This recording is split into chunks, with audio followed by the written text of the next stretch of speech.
Yo, everybody, welcome to Off Panel, a weekly interview podcast about all things comics, brought to you by Sketch.com. I'm your host, David Harper, and this week's guest is my greatest comics pal. It's Brandon Burpee. Thanks for coming on, Brandon.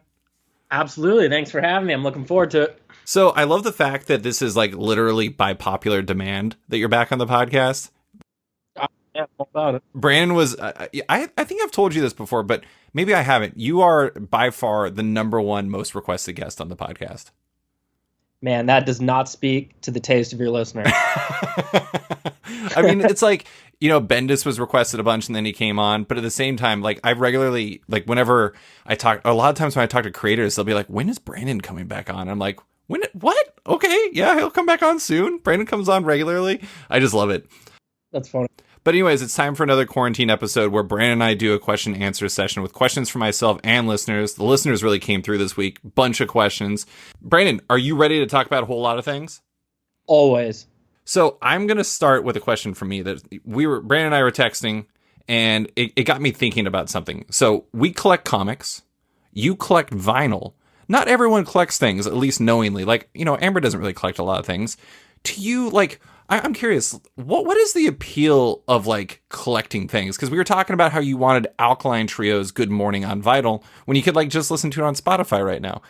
Why, like, what is it about collecting things that makes it such a, I don't know, like a fascination, like a lasting hobby for you? For me, I'd say it's multi-tiered. Like, so I think there's obviously with any collector, there's a little bit of nostalgia that comes with some of the collecting, you know? Sure. Piecing together, you know, like comics that you had as a kid that maybe you lost and then went back to, or having those same comics that you've had since you were a kid, stuff like that. And then, you know, other collecting for me, it's about the hunt, like vinyl stuff. Yeah. It's all about the hunt and trying to find it. There's a lot of stuff you can, you know, find on Amazon or eBay and stuff, but it reminds me a lot of like old school comic book collecting where you went and you dug through like, you know, bins of comics at places. So I'll do that at record stores. I'll just go and dig through these bins, and like, they're not organized for shit. So who knows what you're going to come across, but every once in a while you come across like a massive gem. And so, yeah, so I think there's just, again, multiple parts, like the nostalgia and then just the collecting. And like for music, for me, I love music. But one thing I really hate about current music, as much as I love Spotify, is I hate having like a physical representation of the album. You hate having that, or you like having it? Not having it. Oh, I gotcha. Yeah. Well, I mean, is that for like everything, or is that mostly because like Alkaline Trio's Good Morning? I thought that was like a really interesting, specific thing you're looking for on vinyl. Is that because you love that album, or is it because like it's kind of hard to find? I love that album. It's a good one. That's just one of those albums that I'd love to have in my collection. Like I just set up those vinyl frames on my wall, and I kind of want to play with stuff. And that's one that I love the cover of that one too. It would look great on my wall. But yeah, there's only been a couple pressings, so there's not a lot of, you know, there's not an abundance of them out there. So they're kind of expensive, but it's one of those ones like, you know, those, you know, your great white whale, your Moby Dick, it's in your eyesight, just a matter of when.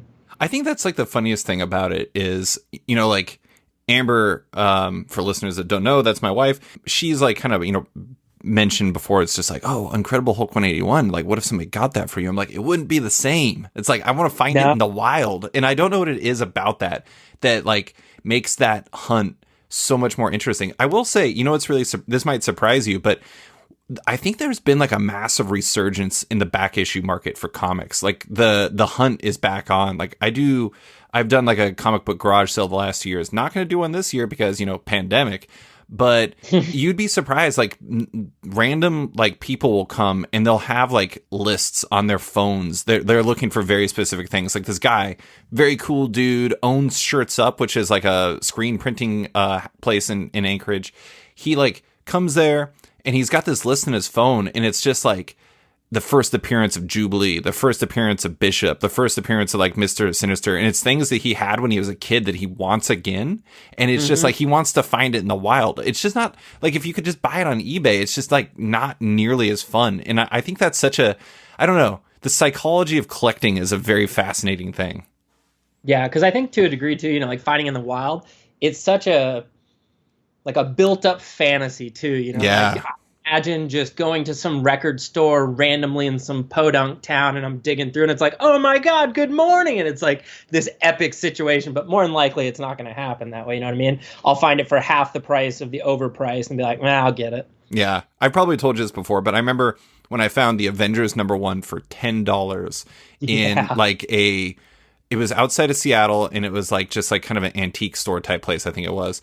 And so I find it and I see $10 on it and I'm like freaking out. And I'm like, okay, I'm going to go to the cash register and hope that they don't notice that I'm like really freaking out about this. Cause then maybe they'll be like, wait, why is this guy freaking out about a $10 comic?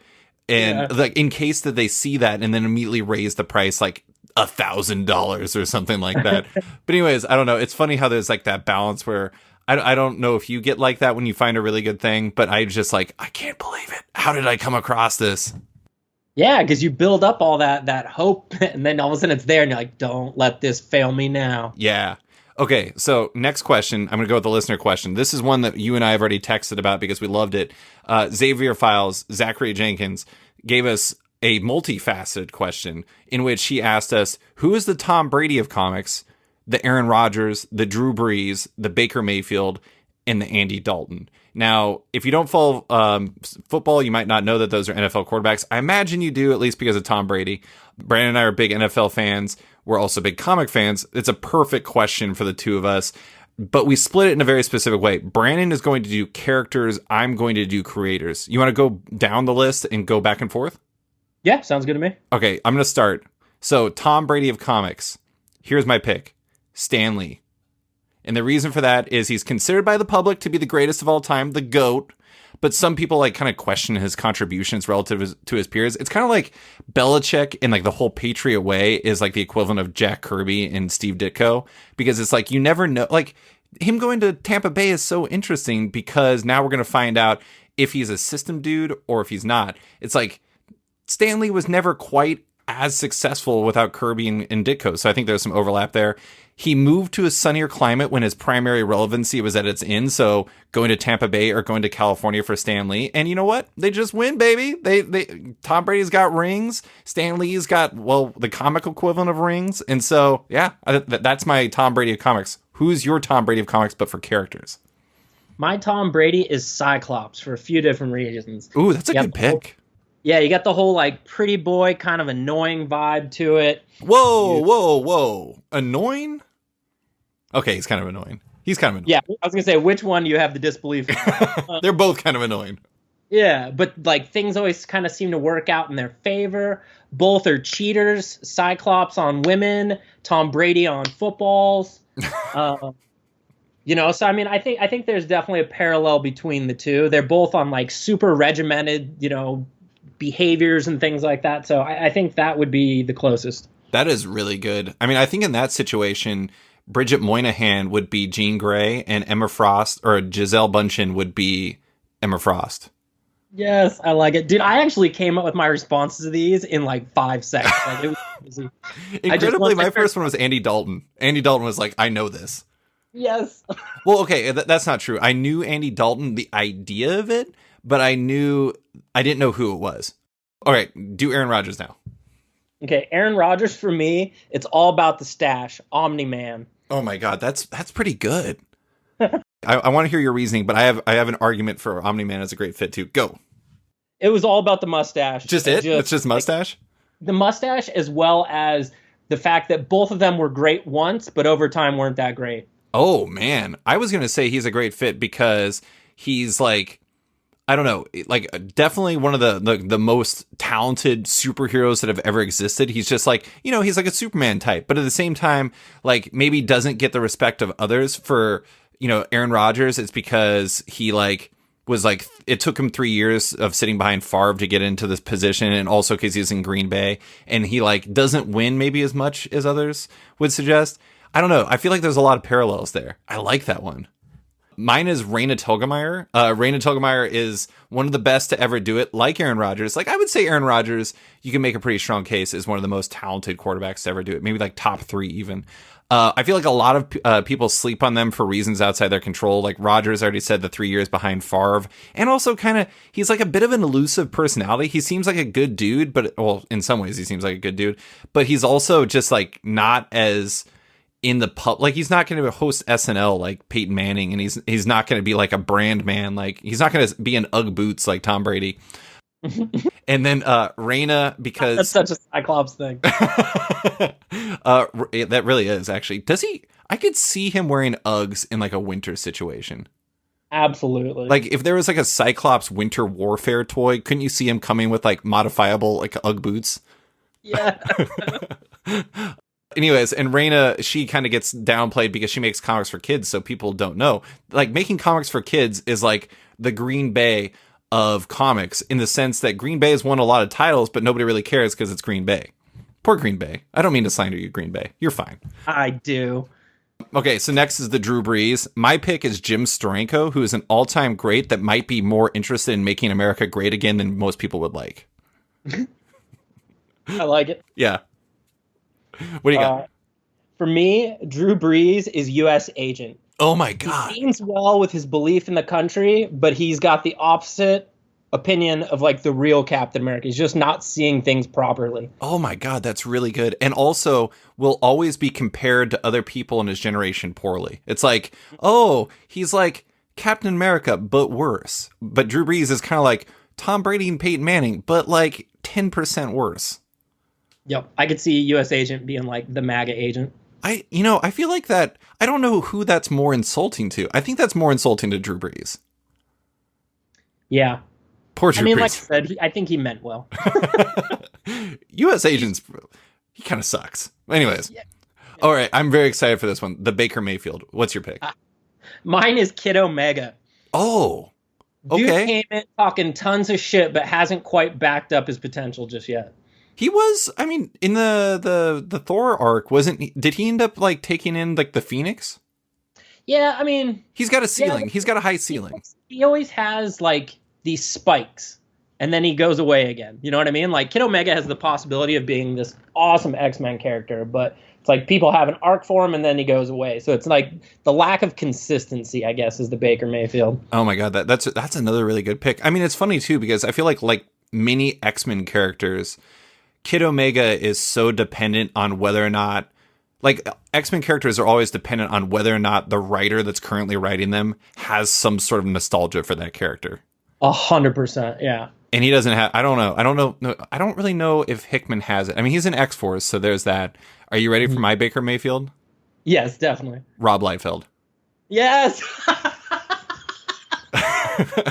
Great in theory, high upside, kind of a mess most of the time.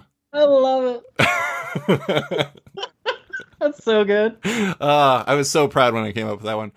The Andy Dalton I kind of struggled with a bit, just because I knew what I wanted. Like, the Andy Dalton has to be, like, when you do like a fantasy draft and there's like, when there's like those veteran players that are just like super not sexy, and you're like, I guess I'll take this person. I need a quarterback. I feel like that's the Andy Dalton. It's like the one that you're not excited. So it has to be a creator that you're not excited necessarily when you see his name on a comic, but then when you look back on their career, you're kind of like, that comic was good. That comic was good. Wow, there's actually, like, maybe Andy Dalton is better than I realize, and also better when the stakes are lower. And in this case, it's like creator-owned stuff and smaller titles versus bigger titles. So my pick is Joe Kelly. I like Joe Kelly a lot, but like, I feel like he's always better when like I don't know, when the pressure is lower. So like when he did Deadpool with Ed McGuinness, and nobody gave a shit about Deadpool because Baker Mayfield created him. And I feel like he's in like I Kill Giants and stuff like that. I just feel like he's better on lower pressure stuff. And then when you have him on like the big Superman books or like the X-Men books and stuff like that, you're kind of like, it's kind of forgettable. Who's your Andy Dalton? So mine is Wally West. So they're both gingers. You go to hell. They're both gingers. Yes. Both of them had promising careers for a while, but nobody on staff knew really what to do with them properly and how to make it a consistent long-term thing. So now he's kind of back behind Barry Allen and moving into a backup quarterback role in Dallas. Does that make Marvin Lewis, Mark Waid, and everyone else, like, no one else knows what to do with that character, basically? I guess Jeff Johns too. Jeff Johns and Mark Waid are basically the the Marvin Lewis. And ever since then, they're just like, this dude's washed. And now he's a backup for Dallas. Was like, Marvin Lewis for a while there was like the ginger whisperer with the quarterback. The weird thing about the Bengals, though, is they made the playoffs, I think, like 15 years straight under Marvin Lewis. Mm-hmm. But they never won a game in the playoffs. That's why they're Wally West, man. It's a Dalton. It hurts me that actually works. It just never seems to pan out permanently. Man, I feel like we got some good picks in here. And on top of that, now Wally, taking it one step further, Wally now has Dr. Manhattan's power and is rocking blue, and so is Andy Dalton now. Oh! So who's Jerry Jones in this situation? Jerry Jones. Is he like the Mobius chair? Ike Perlmutter? Oh. Perlmutter? I like it. Even though he's with Marvel, it's a completely different company. Different companies, but let's throw it on him. Okay, next question. We're going to continue with sports, even though this question wasn't really sports related. All right. If you knew with 100% certainty that in the end the Yankees would win the title, would you still want baseball to come back this year? No. No. We don't really have, I don't see us winning this year. Sure. I don't see it happening. Even with a shortened schedule, even if they shorten the schedule, there's probably even less games in between. Wait, important point to clarify. Brandon is a Boston Red Sox fan. So when he says there's no chance of we winning, it's not him commenting on the Yankees. It's commenting on the fact that the Red Sox don't have a chance. Yeah, sorry. The Yankees don't have a chance either. Fuck them. But, we just, this isn't a strong year for us to win. Plus, on top of that, I'd love for, the Yankees not even to have a shot. And then on top of it, I would love for Mookie Betts to never have actually officially worn a Dodgers uniform in a game. Oh, that would, well, if the season is canceled fully, you would get what you want probably, because I don't think he's re-signing with the Dodgers. Man, that trade would be such a bust if he ends up not playing because of the pandemic. And imagine if he came back to us. Oh my God, that'd be incredible. And it's really plausible, I think, now too, because with all that's happened, ownership's not going to be looking to dole out the money that he thought he was going to get on the open market, because he had turned down a huge ass contract. I kind of feel bad for him. I mean, I know he's going to still make like $300 million, but I still feel kind of bad for him. Yeah, but at this point, he probably would have made more with what we offered him than what he's going to get on the open market now. So it's possible we could scoop him back up. Oh my God, that would be unbelievable. So I guess that's one of the things that I'm not really sure on is if the seasons don't happen, if football doesn't happen or if baseball doesn't happen, does that count for their contracts? I guess it does. It does, yeah. Wow. I was reading something about baseball, and they were saying that it would, because that, they're all getting prorated checks or no checks, all that stuff. It fits into the same thing. It counts as a season. Okay, so I have a follow-up question that's also baseball related.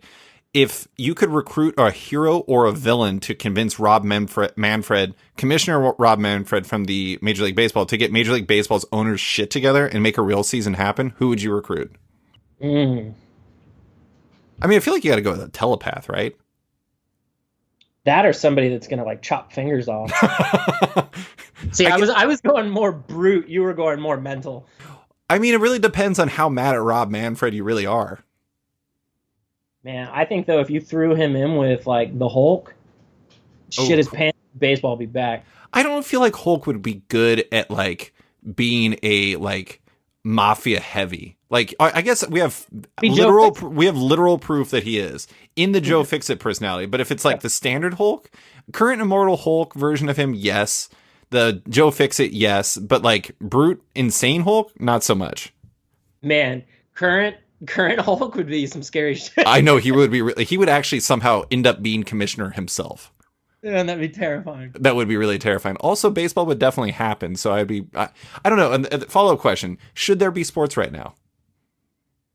I don't know, man. I don't know. I will say I am excited for the basketball season because all these players keep talking about not playing, and I know all my guys are going to play. So, everybody sit down. We'll take an asterisk marked first championship. Besides Tsunami Poppy. Yeah, except Tsunami Poppy, which kind of would suck if he didn't get to play in the championship. But realistically speaking, I don't know. We'll see how the NBA thing goes with playing in the bubble, but that's worrisome because what if one person in the bubble gets sick, then everybody's going to get sick. You're in a bubble.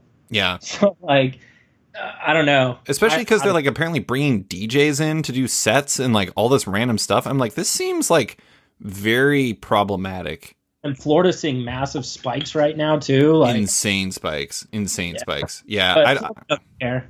I'm Florida, very man. conflicted. I mean, honestly, it's like football. They had the NFLPA or like I guess the NFL as a whole basically said that they're no longer doing like in-person workouts because apparently that is like resulting in just people getting positive coronavirus tests.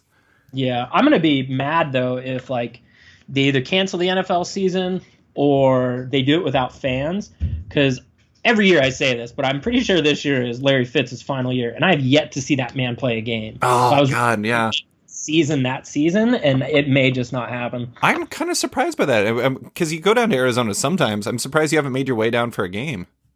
Yeah, I've gone over for basketball games galore and a baseball game even, but yeah, for whatever reason, I haven't made it over to a Cardinals game. I gotta say, football in person, not as fun as you'd think it would be. Man, which is so funny because hockey live really fun. was maybe one of the greatest sports experiences I've ever had. I mean, granted, it was like the opening season here, and our team was doing fucking awesome, and we were just happy to have a sports team. But oh my God, dude, it was electric. Yeah. Okay, really quick, last sports question in a row. If you had to pick one of the 4 major sports to come back, which would it be? If you could only have one of them. If I could only have one, and it wasn't knowing 100% that the Yankees were going to win, I would definitely say baseball, just because I've been watching the Korean baseball stuff, the KBO. Yeah. And I think the way they have it set up, it's actually of all the sports the most feasible to have come back, I think. I totally think so too. I mean, it's like also naturally social distancing. Yeah. I don't know. Yeah. It seems like a slam dunk to me, even though that is a mixed metaphor, but whatever. Okay, next question. We have a listener question. Tom Spielman asked, besides Batman in Burnside era Batgirl, is any of the New 52 ultimately worth the headaches almost 5 years away from Rebirth? I kind of feel like, okay, I'm going to combo this. Keegan Ray also asked, was Rebirth even good? I feel like in terms of mainline DC, for the most part, every single year since 2011 has been largely just kind of nothing burger. Big nothing burger. Mm-hmm. And I don't know. I don't think the New 52, I mean, the New 52 is worth it in the sense that it really helped the comic industry because it was a rising tide lifts all ships type situation. Mm-hmm. But creatively, I mean, like, I liked Gotham Academy, and I liked, I kind of liked iVampire. I liked the Azzarello and Chang Wonder Woman and stuff like that. But honestly, like, how much of the New 52 is just completely forgettable? Like, the vast majority of it. And like Rebirth, honestly, Rebirth has been kind of nothing for me too. Like, I'm reading a lot of Black Label stuff, and that's like my primary reading besides like some Wonder Comic stuff. What do you think? I mean, the New 52, I mean, Green Lantern was good, but that was basically like Batman, where they just didn't fuck with it. It just kind of continued on. Right. And like you said, Wonder Woman, I think, holds up. I also think Hawkman and Hawk and Dove hold up really well. Baker Mayfield. Yeah, like those were fire. But then, yeah, like Teen Titans was garbage. Like, talk about just wasn't that JT Kroll? Does that guy do anything anymore? Where'd he go? I don't know. Yeah, and then it was Brett Booth. Oh yeah, that's tough. Who, that's tough. Everybody's got their taste, but Brett Booth is just not my taste. Yeah. Not my cup of tea. So like, yeah, and what they did with all the characters, like, I don't know. I mean, what about Rebirth for you? I mean, like, do you think that have you liked Rebirth? I mean, it's weird to say have you liked Rebirth because it's been going on for 4 years now, but I mean, do you think that do you feel like this decade has been kind of a bust like I do? Really, it's like, it feels like kind of 10 years where a lot of DC's line has been kind of like forgettable. Yeah, I would say if you're looking at it across the board, yeah, it's not been a great decade. But I think there have been some that really stand out that have been crazy gems. And Rebirth, I actually thought was good just because I was so over everything that was happening with the New 52. Right. When they kind of soft reboot, I was willing to just accept anything at that point. Any move away from that was a move in the right direction. Was it kind of like one of those situations where you're really hungry and then anything you eat is going to be good because of it? Yeah, pretty much. I could eat a shit sandwich. And I mean, once like Pandora wasn't anything, that was disappointing. Like, remember that was the one thing about the New 52. Like, we had so much fun with the Where's Waldo of Pandora. The Carol Chronicles. You remember that when Matt was doing that? What's that? The Carol Chronicles, when Matt was like doing he called Pandora Carol before she had a name because she didn't have a name for like 4 years. I forgot about that. That was great. And then like, yeah, so, but it's also too, when you look at the drastic difference in the industry, like there was so many DC books coming out in 1 week and people were trying to get them all. And now it's like the exact opposite. There's just, because of the pandemic, especially, there's just fewer titles coming out. We're seeing lines kind of cold. I think we're going to see less in general out there. So, I mean, it's interesting to see the shift in between the two time frames. I sort of feel like the New 52 and Rebirth were temporarily good for DC, but long-term good for everyone else, which is weird. It was trying to take up shares in the market. It was great. Yeah. I mean, it's interesting because like you can make a pretty strong argument that the publisher who benefited the most from the New 52 was actually Image, which is really weird. I would agree, because some people don't want to just go to Marvel. Some people feel the same way about DC, or as we feel about DC, about Marvel. So yeah, I mean, why would you go to that? Yeah. Pop out. And I think there were a lot of people during that time who were like, I'm just so tired of DC and Marvel. There's endless events and shit. And I'm sure Image and Boom and IDW all saw an uptick because of it. I actually feel like, conversely, the last decade has been really good for Marvel, which is weird from a creative standpoint. And maybe that's a personal bias thing. Maybe I just like Marvel more than DC. I don't see. That's the thing. I've had someone tell me that I'm a Marvel guy first. I've also had somebody tell me I'm Image guy. And I don't know if either of those are true, but I will say that the last decade has definitely been better for Marvel than DC from a creative standpoint, in my opinion. But I don't know. Yeah, I probably agree with that. All right, next question. We're going to go off comics again. We've had a lot of free time. I mean, maybe. You've been working a lot. But have you had a favorite quarantine binge during this? Ooh. I know you're doing DBZ right now, Dragon Ball Z. I'm doing Dragon Ball Super right now. Oh, Dragon Ball Super. Yeah, that's been hot fire. The other one I'm doing right now is Insecure on HBO. Okay. I heard good things. That's a funny ass show. It's so funny. And then randomly, This Is Us. I love that show. Oh my God. You know what's funny is like the most random people I know love This Is Us. Like people I would never expect to love This Is Us. And they're just like, it's just perfect. I'm like, okay. Yeah.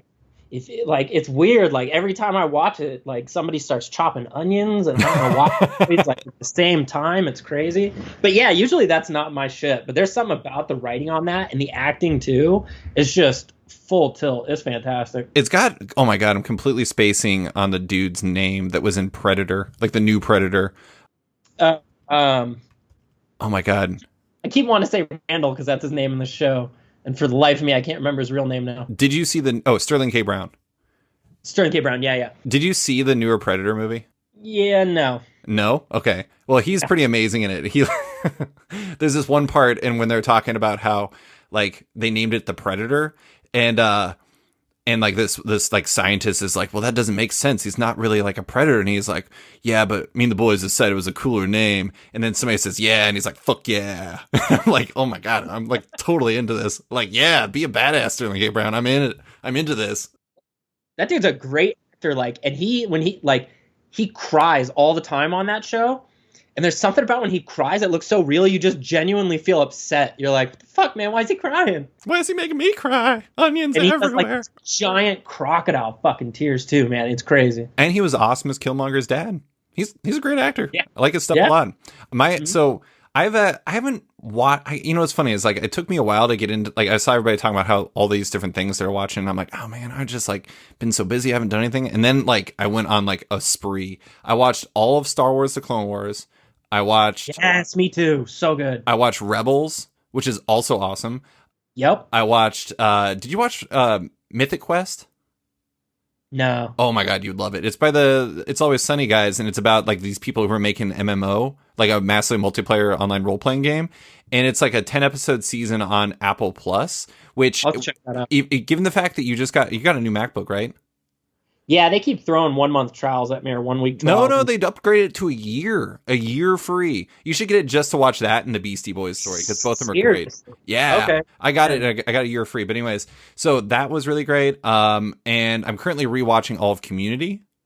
And because I actually didn't watch the last 2 seasons of that. But anyways, my favorite one is definitely the combination of Star Wars, The Clone Wars, and Rebels because I honestly think that is probably my favorite Star Wars story ever.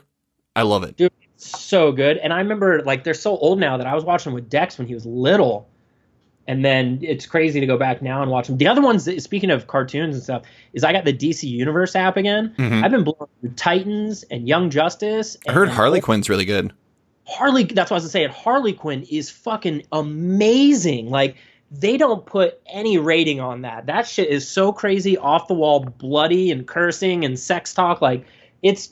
I was surprised, man. The whole DC Universe stuff, they just let them go wild. Yeah, I like that.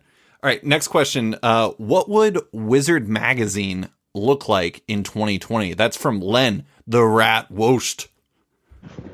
Woo! I mean, damn, well, it would be digital. It would be digital. That's true.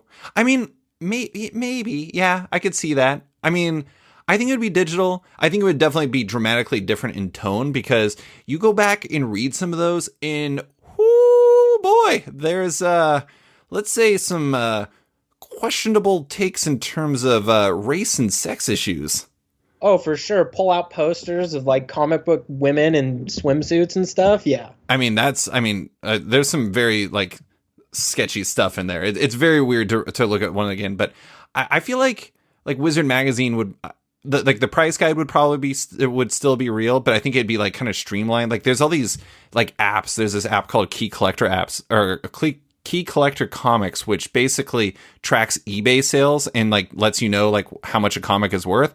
I feel like it would be more streamlined like that. Like it would be kind of keys and also some like potential key comics in the price guide, but also a lot of like industry watch stuff and interviews and things like that. I'm talking myself into a Wizard Magazine like digital thing working in 2020. What do you think? I'm telling you right now, man, like if Wizard would have been smart, they would have just converted over to being a website. Like they tried, but they did it in the most ghetto way possible. Yeah, but see, if they just took the magazine and did, so you still have interviews, you still you have a dedicated portion for the price guide, and you can have that updated daily, like so it's continuous going, or it's continuous, and then yeah, I think easily all that stuff could translate over. You could have a message board. What if you did it instead of as a website, as like a monthly PDF you could buy? Like you could download onto your like e-reader or something like that. That'd be cool too.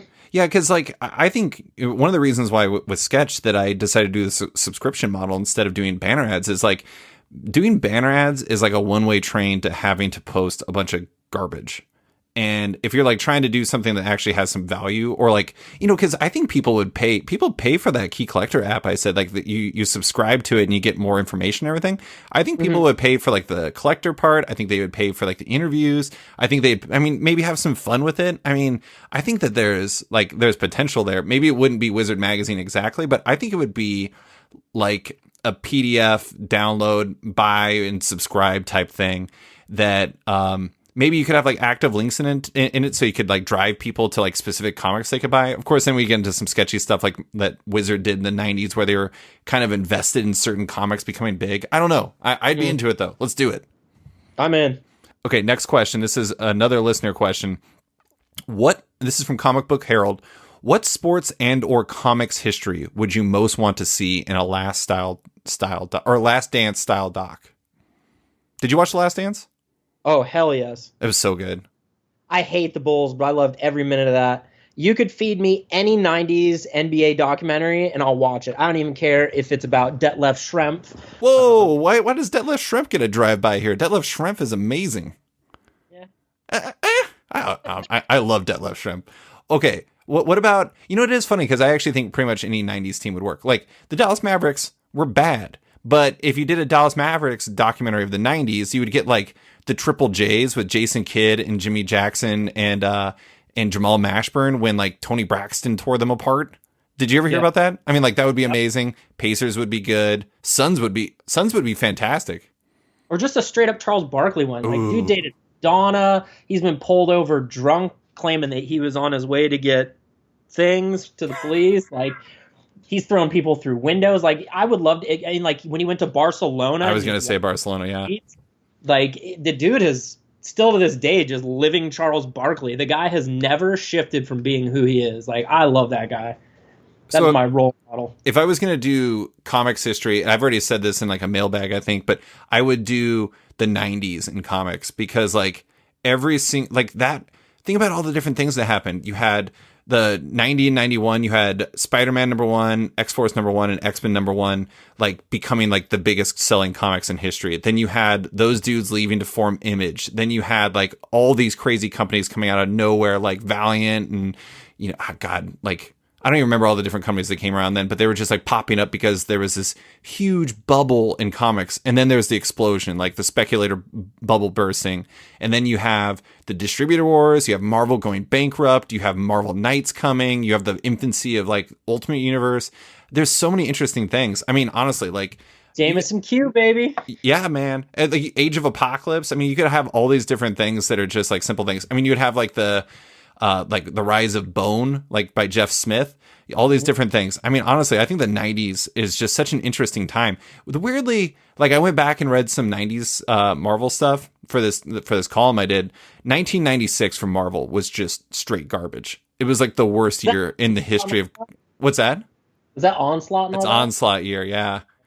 I didn't reread all of Onslaught, but most of it was really, like, everything I read was really bad. I was trying to figure out the best comic, and I decided that Spider-Boy, the Amalgam comic, was the best comic. That's hilarious. It's a pretty good comic. I think, honestly, like, if I could pick something in the comic industry, it would definitely be in the 90s, but I would specifically like to watch one on the Marvel bankruptcy, because I think it'd be interesting to people now to see, like, why you can't have certain characters in movies, you know, and things like that, because they sold all these parts off or used them as leverage and things like that. So I think that would be really interesting to see, like, decision making into that and how they got to that point. And that would kind of, I mean, I think that would be interesting to the general public, even, you know, and on top of it, people like you and I that are pretty ingrained in it. So would that be more of like the rise of Marvel Studios type thing, where you have a real honest take on like how all this stuff was busted coming out and why they led with Iron Man of all people? That would be a part of it, but most of mine would just be on the actual bankruptcy and like showing behind the scenes, like why they had to, you know, leverage all these different things and why they went where and what was going on behind the scenes at the time. I guess it would be kind of with a movie tilt too, because, you know, they were talking like the Tom Cruise Iron Man movie forever and all that stuff going on behind the scenes. So it'd just be interesting to see, like, during that real tumultuous period there where like they were going bankrupt. I would just like to watch a whole documentary on that period. That would be really interesting. Well, what about sports? I mean, the weird thing about sports is I have a hard time thinking about, like, I just think of my teams. Like, the Mariners would be just terrible. It'd be depressing. It'd be really depressing. I mean, honestly, like the Patriots would be interesting. I mean, they have that 10-part documentary coming out on Tom Brady, and as much as I love Tom Brady, he does not seem like the most interesting documentary, like, subject. It's just gonna be mean to people all the time. He's gonna constantly be eating like horrible looking food that's really healthy for him, and he's just gonna be constantly stretching. Like, I don't need to see that. I know that. Like, I don't know. It just seems weird. The Patriot Way would be interesting, but there's been, I mean, to be honest, Brandon, we've won so many titles. I've watched like 1 million documentaries about us already. Yeah, and that's my thing is, like, for me, the perfect Red Sox documentary has been made, 4 Days in October. I haven't seen that. Is that the 30 for 30? It's 30 for 30, yeah. Like, it's all Kevin Millar, like, video camera footage, basically, and then interviews. So, like, during that whole Yankee series, he's, like, filming all this stuff on his, like, home fucking camera. Like, it just happened to be, and then everything unfolded, and they had all this footage, and they put it together with all the other stuff, and it's incredible. Like, I couldn't imagine a better documentary, because it was just, like, the greatest moment ever as a Red Sox fan, and all the behind-the-scenes stuff is there. I love it. Yeah, that would be really... I mean, that sounds awesome. I really got to watch that, but I don't know. I was trying to think of a sports one, and I just... trying to extend past my teams. You know, I would be really interested in watching a really honest one on the Patrick Ewing draft, because like that's the one where the frozen envelope. Yeah. I mean, there's no way they would ever get anybody on record, and David Stern's dead now, and that would make it kind of tough. But at the same time, that is like one of those like wild conspiracy theories where I feel like everyone sort of believes it to be true. Mm-hmm. It's so weird. I wouldn't mind seeing one on Seattle, the Supersonics. Like, oh, that's a good one. Franchise, and then the fall and moving to Oklahoma and all that. Yeah, I like that.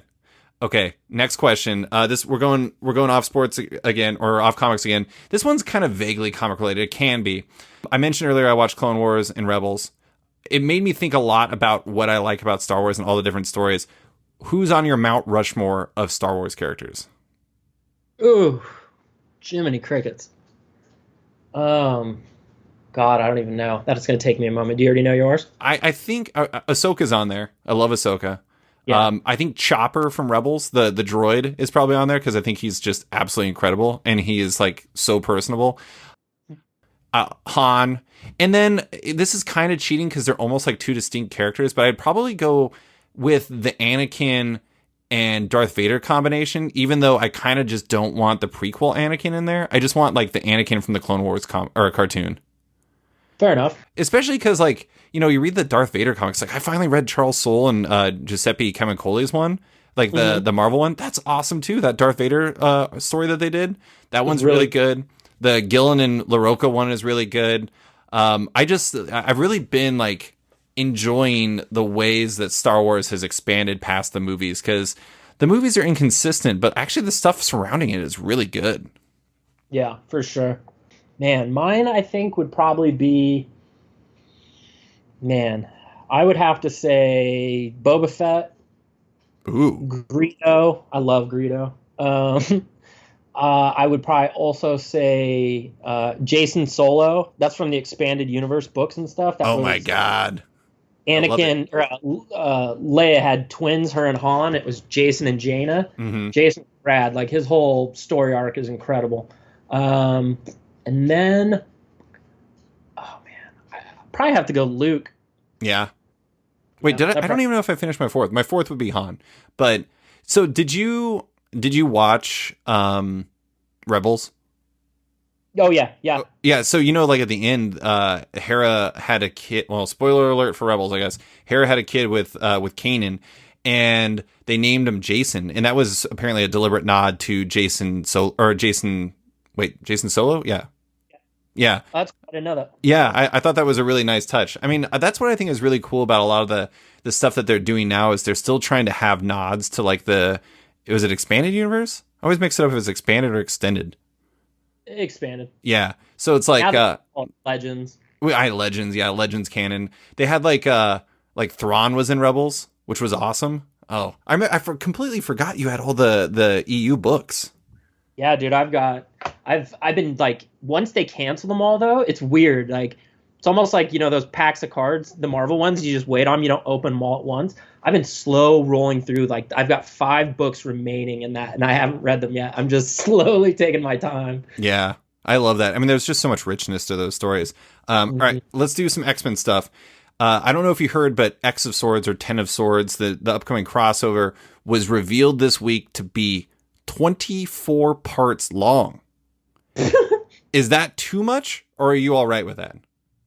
It's too much already, and then on top of it, a pandemic, it's even worse. Like, the economy sucks right now. Why in the hell does putting out 24 issues of an interconnected series, like, where does that make sense? There's 9 titles involved, and then there's also like some, you know, kind of Age of Apocalypse Alpha and Omega type stories that are in there, and like those ones are like $6.99.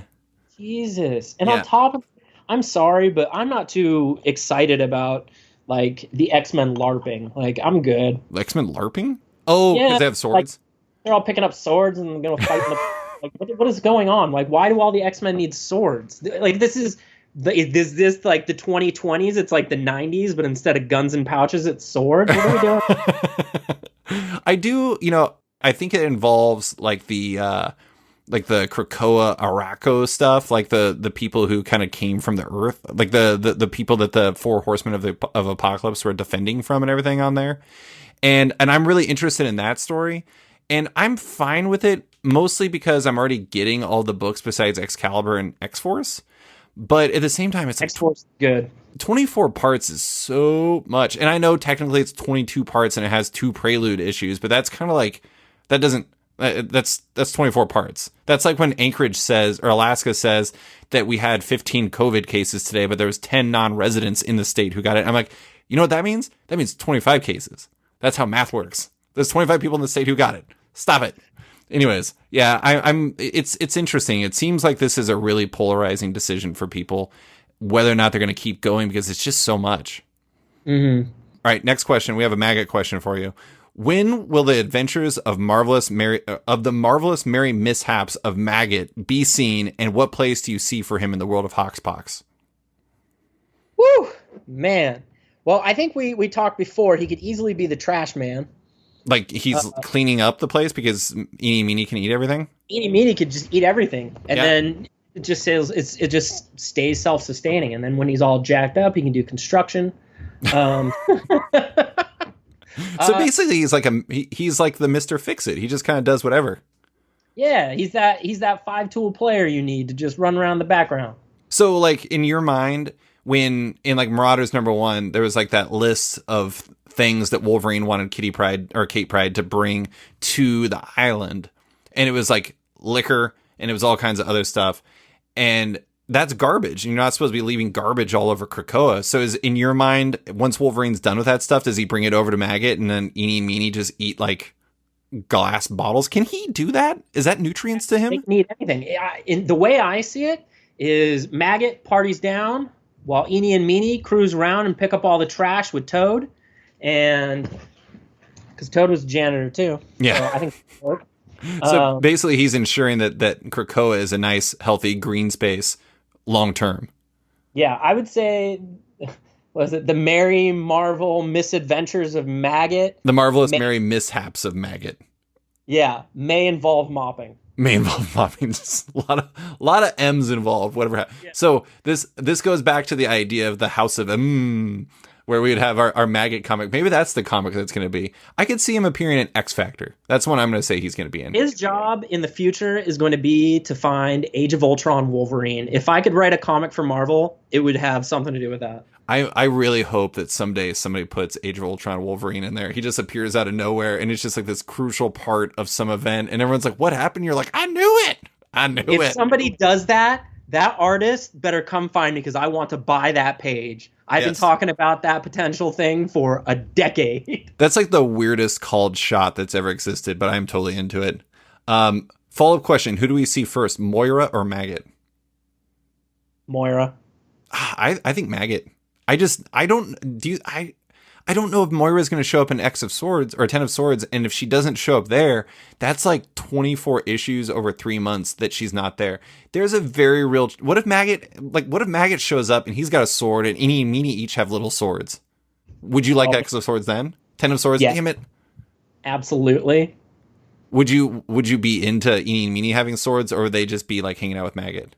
But then it wouldn't be 10 swords. It'd be like 12 to 13 swords. I mean, they had that drawing, that piece. I don't remember who did it. Maybe it was Mahmoud Asrar. And it was like a teaser for the comic. Actually, I think it might have been Mark Brooks. And it showed all these characters diving with swords. I was like, there had to have been like 50 swords on that cover, on that piece. Where are they getting all these swords? I don't know. Maybe Krakoa's making it. Krakoa provides.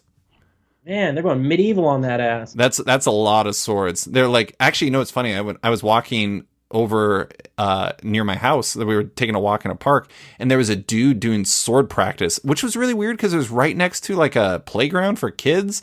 I'm like, I don't know if this is the right place for sword practice. Check out my sword skills, kids. Exactly. It's like Napoleon Dynamite up in this beat. Yeah. All right, next question. This is a listener question. Benjamin Birdie asks, what would it take to bring an X-Line level of focus to the rest of the Marvel Universe? And I'm going to add a side question, like, what part of the Marvel Universe would you most like to see, like, focused on?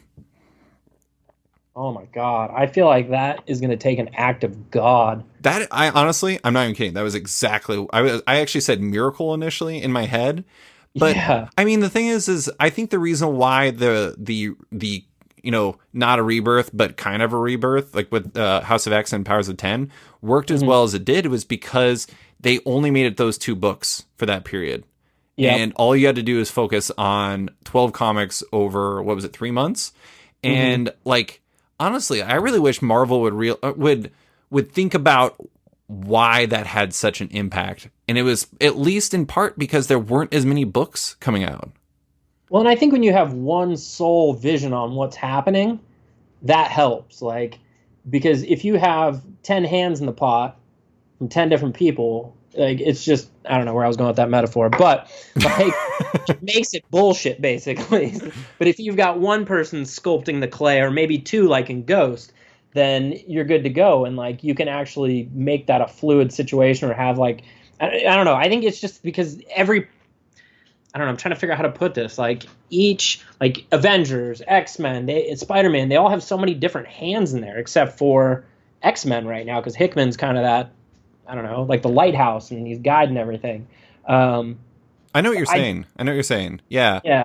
I feel like you have to do that with every single corner of the Marvel universe, which would require them to put out less comics, which I honestly think is a smart idea. I totally agree. I don't think you need to refresh everything with a #1 issue every time like Marvel and DC do, mostly Marvel.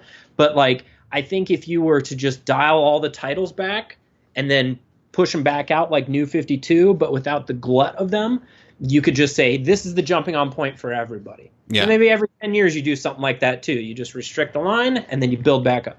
I honestly, like, if you're going to do like a Rebirth or like a New 52 type thing, I really like the idea of doing like killing the line. I know it would just totally kill profits, but just kill the line, restart it all with like a similar House of X, Powers of 10 type thing where you do like 3 months where you're just focusing on like this. It's kind of like what Secret Wars was to a degree, except for they had like all of those tie-ins. And I really like that, but I don't know. I mean, the problem is Marvel would, from what I understand, would just never dial back the releases to the point where this would be worthwhile because they're so focused on revenues. Granted, their business, that is completely reasonable. But at the same time, it's just like, I really feel like that would help as like a global jumping on point, if that makes sense. No, I 100% agree. Oh, and what I was going to say about your point that you were making is that I think, I was just doing a piece on, remember those Strange Tales anthologies? We definitely talked about those on 4Color. Yeah. I did a piece on like how those were made and how it kind of came together. And I talked to Jeff Lemire, and one of the things that he said about working on that, maybe it wasn't Jeff, but it was something, I think it might have been. He said something along the lines of like, most of the time you have to think about where other characters are amidst all of the stories. Like, oh, I can't use Dazzler because she's currently throwing a disco party on Krakoa in Excalibur, so I have to use, I don't know, Armor or something, right? And it's like when you have so many cooks in the kitchen, you have to change your stories fundamentally because it's, it is collaborative, but also it's like if somebody else has got a plan for that character, you can't use that character. Which maybe that's the reason why Maggot isn't being used, is somebody has this amazing plan and they're just waiting for the right time. Maybe they've done behind the scenes what we've done and they've drafted the Marvel Universe. Maybe that's the way to go. You get like 6-7 creators and you draft. Ooh, and they each have their like silos?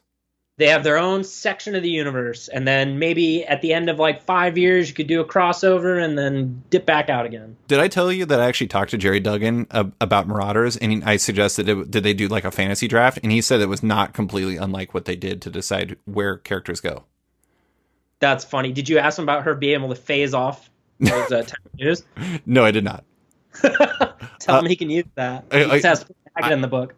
Creators hate that. They hate suggested or like if you suggest things like that. But all right, I have a couple questions from some guys in a basketball DM I am in. This one, we'll do a quick basketball one.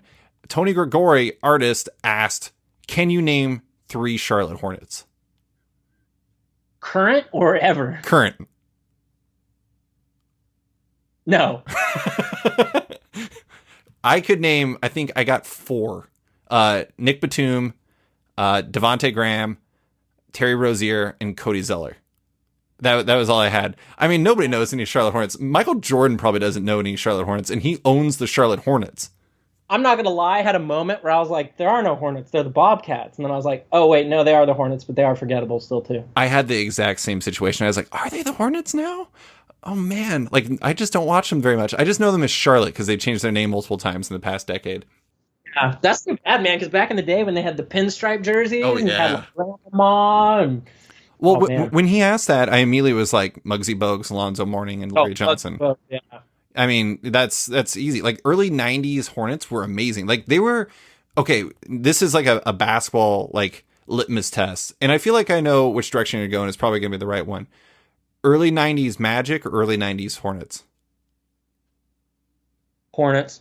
Ooh. I love Shaq. I love Shaq and Penny Hardaway. See, that's the thing is I had like a life-size Shaq cardboard cutout in my room when I was a kid. But man, I loved Larry Johnson. The dude was just Grandmama. He was Grandmama, and he looked like a freak, dude. I'd never seen anything like that guy before. Yeah, and the problem with me is I forever hate him because he made a 4-point play to beat the Pacers in the playoffs when it was the Knicks, and I will never forgive him. I loved him though, like back in the day when it was them and it was Muggsy, and I'm trying to remember who else was even on that squad. Del Curry was on that squad. Yeah, like those are some fun teams. I really like that team. It's pretty close, but I think I'd probably go with Magic. But next question is from colorist Brian Reber. Do creators' social media accounts have any impact on what you read or buy? Not really, unless it's something, you suggest. Oh. I'm not a creator. Well, I mean, you're a content creator. I mean, sometimes I'll read through your stuff and I'm like, all right, I should probably check that out. Okay. Yeah, I think I'm with you. Honestly, like it's very rare that like I follow a lot of comic people. I mean, I guess every once in a while like it gets something encourages me, but it's kind of like I just kind of pick and choose based off of what interests me already, and most of the time I take creator hype as like I always take it with a little bit of a grain of salt, if that makes sense. No, it totally does. As the king of hyperbole, I get it. Yeah. I will say that sometimes if somebody's like a total jerk, I'm not gonna be super interested in buying their stuff. So it's funny. In a weird way, I can make an argument that creators' social media accounts only have a negative impact on the things that I read and buy. No real positive impact. That's not great. But yeah, I don't really follow a lot of people on social media. Like I don't use Twitter much. I'm trying to think like you use Instagram, but I don't think you really follow a lot of comic people. No, I think on Instagram I have like John Boy Meyer. And then that's about it there. And then Facebook, there's a lot more, but yeah, more of an Instagram guy. Okay, next question. This is from Alex Chung. What deep cut comics should I read next on Marvel Unlimited? Any old school or current like deep cuts? He said that he already has read Old Man Hawkeye and Next Wave because he liked our recommendations. I'm gonna go. I've recommended this a bunch, so I apologize, Alex. I'm gonna go with the 2010 Taskmaster series that Fred Van Lent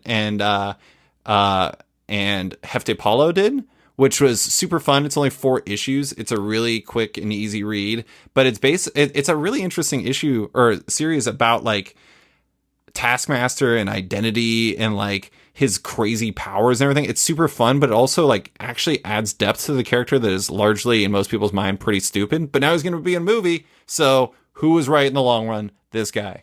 Do you got anything? Are you looking? Yeah, it's a hard one. I'm trying to think of the name of it. Throw me an example.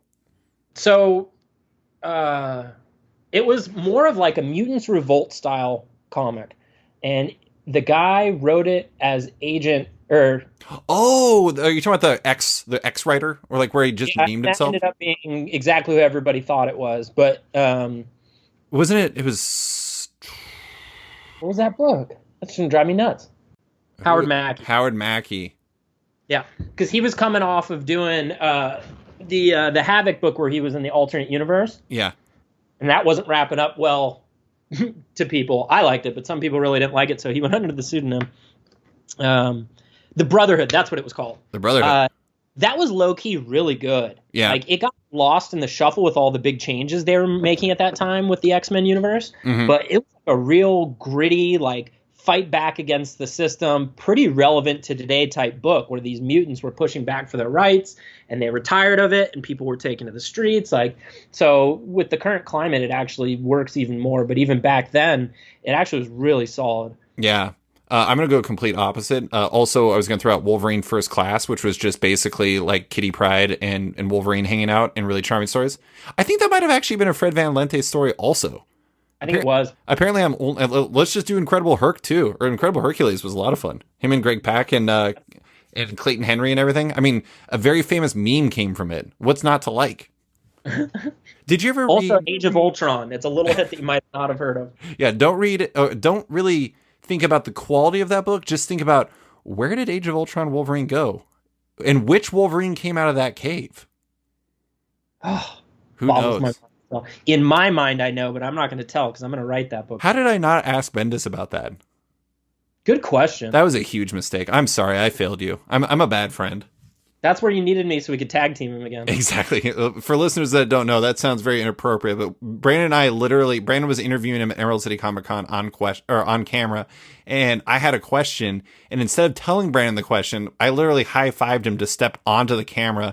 Then Brandon stepped to the camera, and Bendis referenced the fact that he's like, I don't think I've ever done an interview where people tag team in. And I'm like, well, you've never done an interview with Brandon and I before. And anyways, yeah. So then I asked the question. I don't even remember what the question was, but I remember that moment very well. I just remember I took a Sharpie and I still have it. This is Bendis' Sharpie. I wonder if that was... So when I was preparing for it, I reread his Sam and Twitch run, and he had signed it. And I wonder, what color is your Sharpie? Black. Oh, okay. Well, this was like gold, I think. Anyways, he signed my Sam and Twitch. I wonder if it was then that he signed it, because I honestly did not remember it, because that moment feels like 5,000 years ago. It really does. That was such a crazy convention. That was a really crazy convention. I feel like I'm like missing some stuff that is really obvious that I really love. I mean, have you ever read Doctor Strange and Doctor Doom, Triumph and Torment? No. You should read it. It's on Marvel Unlimited. It is a complete banger. It was like 1989, and it is a really good comic. It's like a graphic novel that they did, and it's by Mike Mignola, and oh boy, I'm completely forgetting who wrote it. It's really good. And anyways, and it's basically the story of first Doctor Doom wanting to become the Sorcerer Supreme, and then like losing to Doctor Strange in like a contest, and then afterwards Doctor Strange going to like visit Doctor Doom. And it turns out the reason why Doom wanted those powers is because his mom was a witch, and they team up to try to save her soul from hell. And it is a wild story. It is really, really good. But the Mignola art is really amazing. It was Roger Stern and Jerry Conway wrote it, I guess. Oh, that's sick. Yeah. Anyways, you should read it. It's an awesome comic. Anyways, Alex, read those. Yeah, I think also real quick, I don't know if they're super deep cuts, but two other ones that were really good are Thunderbolts, like the original run. Oh, hell yeah. Kurt Busiek and Mark Bagley. Yeah, exactly. Like that was great stuff. And then also, again, I don't know, it's a deep cut, but you know, if they're into X-Men stuff, X-Men The End was actually really good. All the end ones. Did you ever read The Hulk The End? That's like super depressing, but it's really good. That was really depressing. Yeah, it's like just a dude walking really sadly for 40 pages, but it's actually like really good. Actually, if we're talking about sad boy comics, Son of M. I like Son of M a lot. David Hine and Roy Allen Martinez, I think it is. But anyways, I'm like the one person in the world who reps for that comic, so I understand if you don't like it, Alex. Next question. This is from Ryan Alcock. Did the pause in new releases increase or decrease your enjoyment of comics? I don't know that it impacted my enjoyment of comics. Because honestly, like I've been doing more and more digital, so sure, it really didn't impact me terribly. But also, I've been so busy with work that even though I have all this extra time, I'm way behind on my reading, which is crazy. There's like nothing coming out, but I'm way behind. Yeah, I mean, for me, I would say it actually probably slightly increased it. And it was mostly because I got through all my single issue comics finally, and then I started reading graphic novels, and I'm like, wow, complete stories are really good. Mm-hmm. And so, I feel like to a certain degree, it maybe nudged me like 15% more towards like, maybe I should buy more comics and trade. Yeah. I mean, or at this point, like, I've been using that DC Universe system or app or whatever the hell you want to call it. But how is it? They've been actually putting a lot more stuff on there. Like the entire JSA runs on there, so I've been rereading that. Like the Johns one? Yeah. That's a good one. So between like Marvel Unlimited and DC Universe adding more and more stuff, and now DC Universe is kind of like Marvel, where after a certain amount of time they start uploading new ones. Like I could see a foreseeable future, not too far off, where I just switch to those. Yeah. Yeah, I could totally see that too. I mean, honestly, it's like a lot of it depends on how much you care about spoilers or how much you're part of the conversation about comics. Like for me, it would be tough to do that because like I'm kind of continuously keeping up on stuff. But if I was just trying to be a casual reader, I don't know why I wouldn't just go with Unlimited and DC Universe. Yeah, because I mean, I agree with you. There are some things that like, you know, House of X and Powers of 10. House of X, Powers of 10. Yeah, I'm not trying to wait. But there's a good majority of other books that I read where like I'll pile up like 7 of them, and then I'll end up reading them. So it's like, at that point they're already on Marvel Unlimited. So I mean, what am I doing? Yeah, I mean, and I think to a certain degree, they've created their own problem in that regard because they've kind of devalued, like when you mentioned earlier, when Marvel and DC, particularly Marvel, are always relaunching series, they've kind of, they've told readers that this form doesn't necessarily matter and that if you just wait long enough, it's going to be a new number one anyways. So it's like, I don't know, in a weird way, they've kind of like told people that it doesn't matter. And it's really weird. In a weird way, they're the boy that cried wolf. Oh, I've said it before. Marvel's the boy who cried reboot. Yeah, exactly. Yeah, I love that. That's good. Yeah, I mean, it's just, it's tough because people are like, why don't more people want to buy single issue comics? I'm like, because like they've said that it doesn't matter effectively. I mean, even when you look at outside of Marvel and DC too, it's like, would you rather read Paper Girls in 3 amazing hardcovers, or would you rather buy 30 issues over a 4-year period? And like for like my nephew reads comics. He owes me a bunch of comics because I loaned him like a huge box of books. Bring them back, Tyler. Come on. Anyways, I don't care. You can keep reading them, Tyler. I'm not actually mad at you. He listens occasionally, so I don't want to sass him too much. But nice. But I mean, that's the one Booby I signed, right? Yes, that is exactly who that is. That is not inappropriate. He requested that. So, yeah. Thanks for covering me on that. he doesn't want to read stories that aren't complete.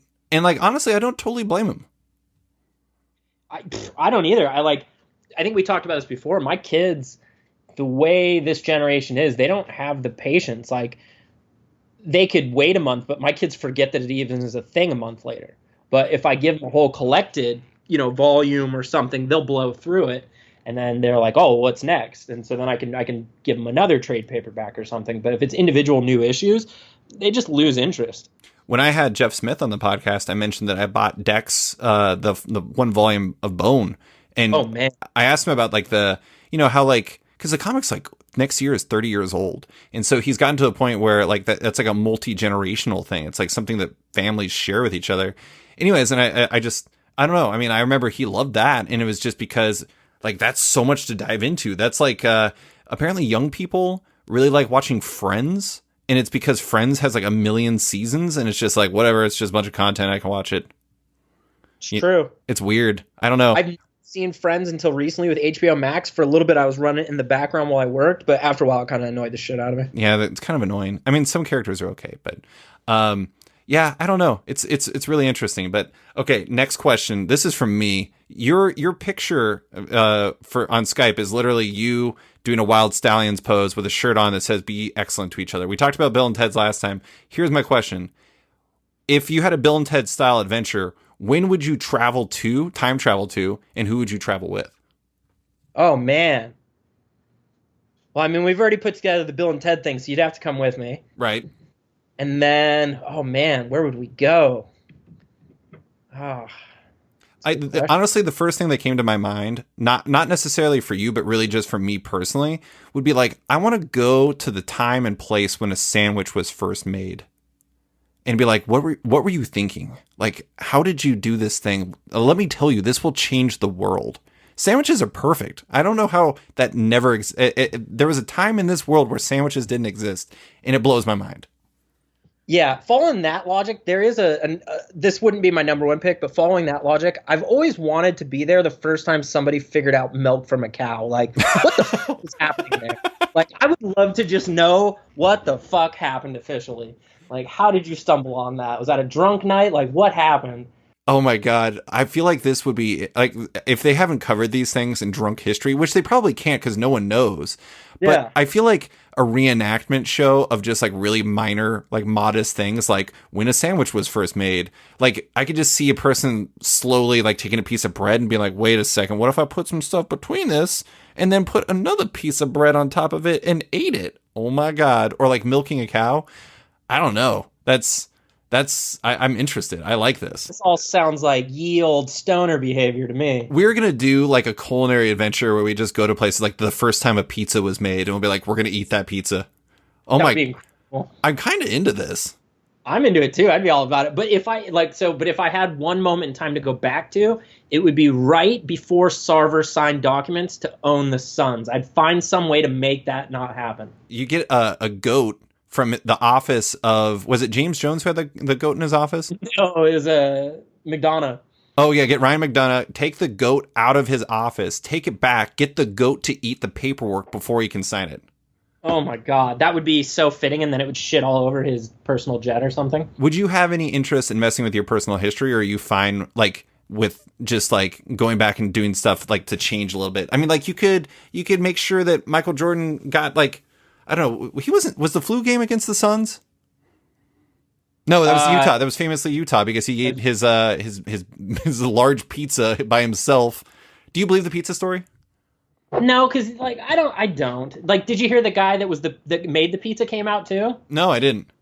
He came out and said it's all bullshit. He said they were all like big fans. He said instead of like a whole group of them, it was him and another guy that showed up, and so it wasn't like a big flock of them. He's like, no way. He's like, we had a feeling it was going to Michael Jordan. He's like, no way we were going to screw with it. If anything, we like try to make it really good so that way we could try to meet Michael Jordan, you know? Yeah. So he was like, no way. I love it. And I tend to believe that. That is the most hilarious part of The Last Dance, possibly, because it was just like them trying to actually convince people that the reason why he was actually sick was because he ate an entire large pizza. Honestly, like, it's relatable, though. I mean, I could definitely, it's like late at night, like when I was in college, there was definitely a time where I ordered a pizza and ate probably the whole thing myself. Oh, I did it 2 nights ago. It was delicious. And jalapeno poppers to go with it. Maybe if I could time travel to something from my personal history, it would be to time travel back to when the Pacers decided to fight all of the Detroit Pistons fans and somehow make sure that didn't happen. I don't know how I would do that. It would be like that. They did that Amazon show, I think, that was James Franco trying to stop JFK's assassination, but it'd be me trying to stop the Malice in the Palace. Could you help me with that? I would definitely help you with that. I feel like, what if we'd have to like would come out that I was the one that threw the drink on Ron Artest. And there was like, that's the reason why they never found the guy. Yeah, I know what happens here if I throw this. Ha! I feel like we would have to like Celtic Pride Ben Wallace for it to happen. Did you ever see Celtic Pride? Yes. Okay, yeah. Thank you for actually getting that reference. For listeners that don't know, because you probably haven't seen Celtic Pride, it was a movie about, I think it was Daniel Stern and Dan Aykroyd. I was going to say Dan Aykroyd, right? Yeah, like they were huge Celtic fans. One of the Wayans brothers? Yeah, and wait. Yeah, and Damon Wayans was the star player for the Utah Jazz of all teams. I think he was supposed to be basically Karl Malone. And like they're playing in the NBA Finals, and their solution to winning in the finals was to literally kidnap the guy, kidnap Damon Wayans and keep him in their apartment for like a week. And it goes really poorly. Stars. What a weird movie when you think back on it. Yeah, dude, really weird. Really weird. A prime time for sure. Okay, next question. We're going to get serious. Dave Baker asked, and this might be just a me question, but so do you know that DC decided to leave Diamond Comic Distributors? I do. I was reading up a little bit about that. Okay, so do you think DC's leaving Diamond is a stealth move to open their own direct market distribution company, or is this the first step to them migrating all their releases to an OGN format, or neither? Do you want me to go first? Sure, go for it. Okay, so I mean, they already did open their own direct market distribution companies. I mean, they opened Lunar and UCS, which is DCBS in Midtown. So I think that they already did that. I think that I don't know if that's going to be the long-term solution. Like maybe they will open another one. Maybe they'll find another long-term solution. We'll see. I know that like Lunar and UCS have kind of failed at the international distribution, which is why they signed a Diamond UK deal. So I think something else is coming in that regard. But I do think instead of more focus on an OGN format, I would largely say that I bet what they're going to do more is focus on digital and do more like hardcover and trade paperback releases from that. Like do digital as kind of a low cost solution. Like they have that. Did you read Deceased? Yes. Deceased is awesome. I just want to say, and the Deceased Unkillables is also great. Anyways, I think that like they're doing that Deceased Hope at World's End, which is like a bridge story between Deceased 1 and Deceased 2. Mm-hmm. Well, not the issues, like the volumes. Deceased Dead Planet. It's a really weird word to keep saying over and over. Deceased. Especially if you're trying to say it deceased. I know, it's tough. But anyways, like they're doing that as like a digital comic where each like chapter is 99 cents, and then they're gonna I guarantee you release it as a hardcover later on. And honestly, like low cost digital products feeding into a higher cost print product. And then like, this is the thing that I really want them to do, is to like, instead of just doing these like single issues the way that they were doing it, do like black labeled style books, those prestige plus ones that have more substance to it, that work a little bit better for collectors and for readers also. And like have those kind of be out of continuity and just like have that as like one of their print products and kind of reframe how they do it.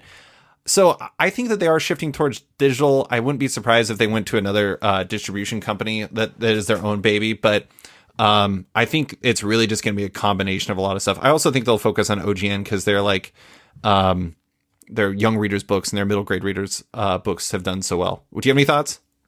Yeah, I mean, I think a lot of what you touched on there. I also think they're going to use this as an opportunity because, from what I was understanding, it sounds like DC's or WB Warner Bros. Putting a lot of pressure on them to like turn a profit and make it worthwhile. So I think with what we're seeing with like them moving those 4-packs into Walmart and stuff, yeah, I think another thing they're aiming for is trying to distribute to things that aren't the direct market. You know what I mean? Kind of like when we were kids with our spinner racks. And I honestly think that's smart just to broaden your horizon, because I don't think a lot of kids are wandering into comic book shops anymore, unfortunately. I think that's more geared at our age. Like, I don't think my kid would walk into a comic book shop on his own. Yeah. I mean, I love comic shops, but I feel like you're right. And they're a business. They're trying to distribute their revenue, they're trying to open up new revenue streams. They're trying to find new ways to do their business as like the numbers kind of drop a little bit. It seems like good long-term decision making. Yeah, diversifying your distribution can't be a bad thing. Like, to open yourself up to markets that people have been asking you to open up to for a long time. I mean, I know people are upset, but I think we all have to look at the realistic aspect of it, where it's like, I honestly think comics are going to become like record stores. There's not going to be a lot of them, but the people that go to them are going to be able to keep them afloat because they're going to be the people that are consistent. But I don't know that there's a huge growth trajectory, I don't think, for a comic book shop purchases. Yeah.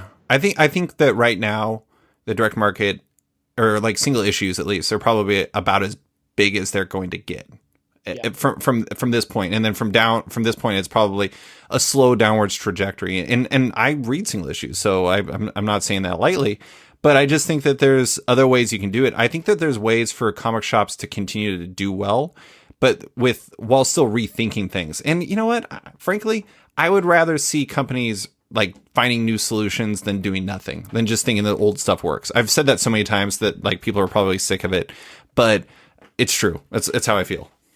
I agree. I think like you have to evolve your comic shop. Like, I always thought like comic shop, coffee shop mix, bar, comic shop mix. Like, you got to find something unique to make yourself stand out, and also again to diversify your revenue, because if it's just based off of comic books and magic cards, like, you're screwed. Yeah. Next question. I have a question specifically for you. As a long-suffering Suns fan, would you have taken Ayton over Doncic? Yes. You would have taken Ayton over Doncic? Yep. Really?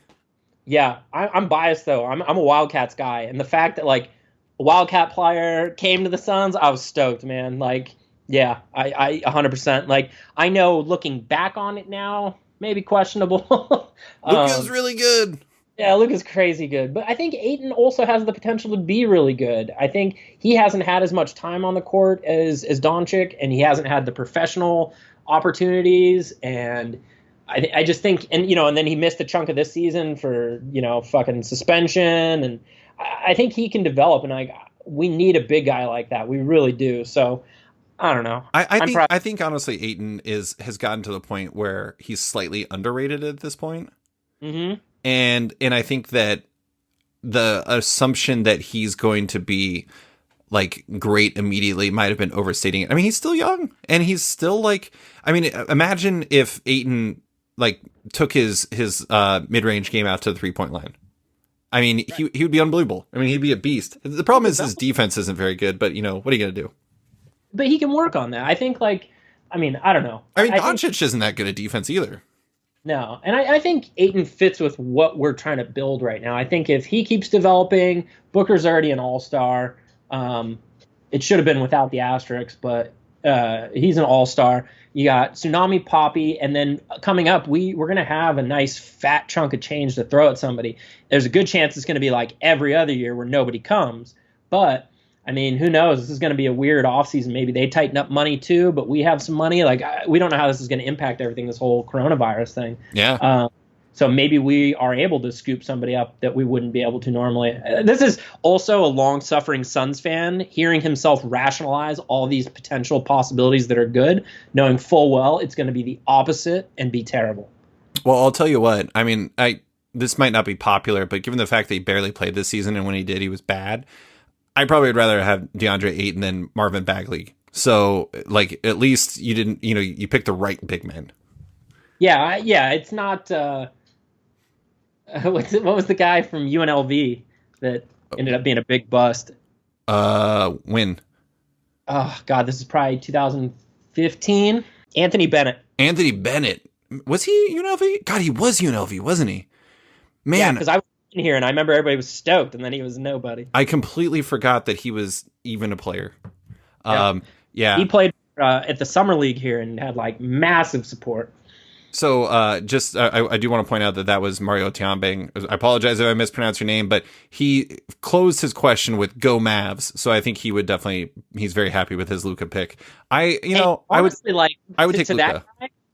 To that guy though, man, the Mavericks Suns rivalry for a bit was hot when Nash and Nowitzki were against each other. That was a great time in the league. We had like quadruple overtime games and shit. Do you remember when? Was it Goran Dragic? Wasn't he? He kept going back between the Suns and the Rockets over and over. Didn't he get traded back and forth like 4 times or something? Why was Goran's good? I still don't get it. And I still to this day think the Dragon was overrated. We couldn't get rid of him, and every time we got him back, we had to get rid of him again. Stupid ass brother came, and it was like Zoran, you got to go. That seems like one of those things that you make up. Here's my brother Zoran. You're like, wait, isn't your name Goran? You're like, yes, we have very similar names. I'm like, Lauren. Okay, next question. This is from me. Favorite Marvel era and favorite DC era. Which one is it? Or like, what would you pick for your favorites?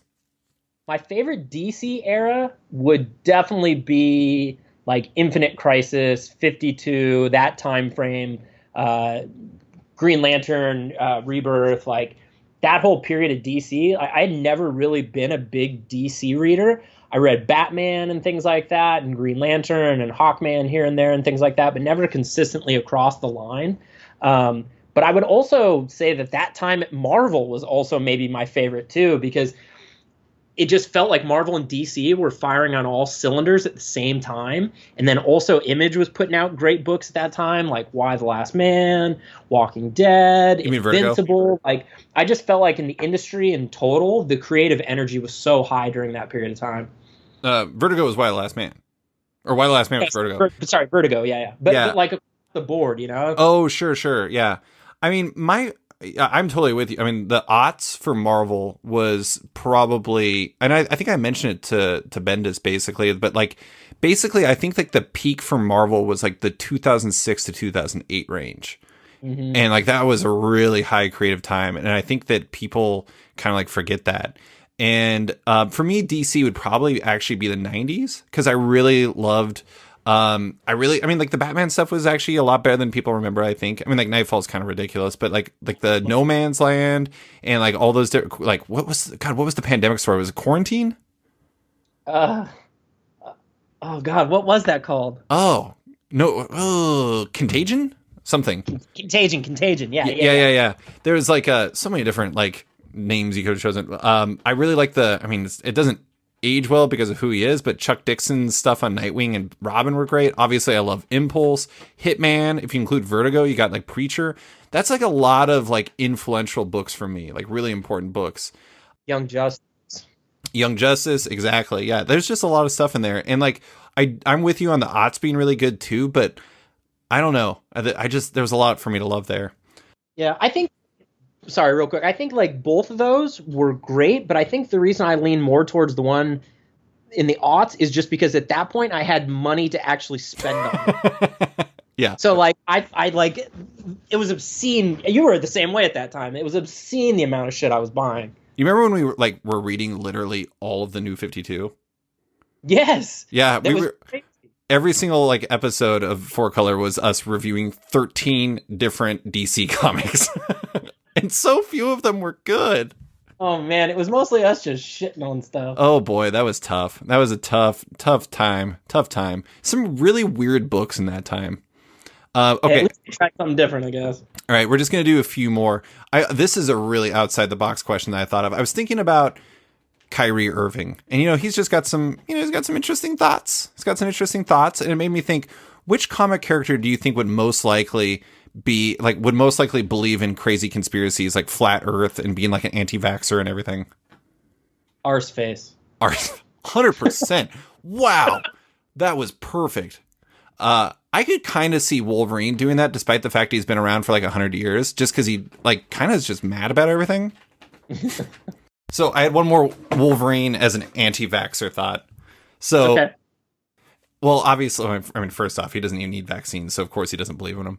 But I do want to point out that, like, think about how generational thinking goes. It's like you always think the generations after you are morons, right? It's like a lot of, millennials think baby boomers are ridiculous, and a lot of, like, what is it, Generation Z think like millennials are ridiculous. Like, there was this whole thing going around from these people from TikTok who are just dunking on millennials for all their things that they do. And I feel like that's that's a thing. It's just like you always think that the generation that like is behind you is just like, man, when I was a kid, that these people are ridiculous. Like, this is what it was like. These people are ridiculous. Like, one of the things I always find that people my age, it's like a lot of people my age think that the cartoons when we were a kid were way better than the ones they watch now. I don't know if you ever had that thought, but Depends on the cartoon. yeah. But anyways, can you imagine if you're a Wolverine and you're like 120 years old or whatever? You would think literally everyone was a moron. Yeah. I mean, and he's got such a disposition that I'm sure he, by default, assumes everybody's a moron. Yeah. Well, and then you put it on top of the fact that there's been so much advancement in the 20th and 21st centuries. He basically was coming up in a period where, like, people, like, low-key still believed in witchcraft. And then now he's, like, on the internet and, like, doing all this stuff like that. He would definitely go on some really, really troubling forums. I don't know why, but while we're talking this, all I could think is, like, Red from that 70s show with Wolverine hair and claws. Like, I feel like that's Wolverine. 100%. I 100% believe that. Okay, let's see. What do we got next? I have like a huge list of questions. Okay,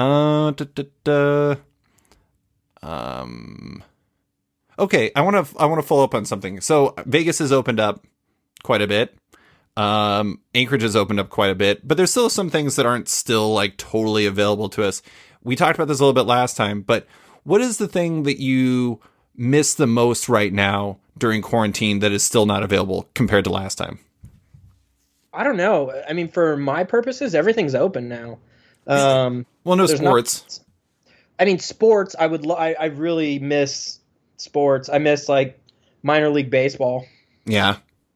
But that's not happening. That's already canceled. But outside of that, like, bars are open. I went out and met my buddy for a drink, which was nice. It was strange though, because it was like a place that's usually like packed Fridays and Saturday nights, and there's like games you can play and stuff. Instead, they had like taped grids on the floor, and you had to like sit in your place. Usually, you're up like mingling and talking to people, and it was just the complete opposite vibe. So like, I think I do kind of miss that more energetic vibe of like being able to get up and around at places, but I don't know, I'm not really going out a lot anymore. So I mean, dispensaries are open, so that's great. Yeah. Final shops are open, so that's great. Comic shops are open, that's great. So I mean that's kind of the essentials for me. For me, I really miss going to coffee shops and working at like the bar, because like I really, getting out and like having like a kind of shift in mindset and like a slight distraction really helps me work. And I only can work from home, and I used to have a really tough time with that. I've had to get used to it, but I don't know. It's like a very small thing, but it's like a very crucial thing. Like coffee shops up here, we still like, you're not allowed to really like linger. You're not like people. When I go to get a coffee, I go to in the downtown New Sagaya, which is a grocery store up here. They have Kaladi Brothers in there, which is a coffee shop.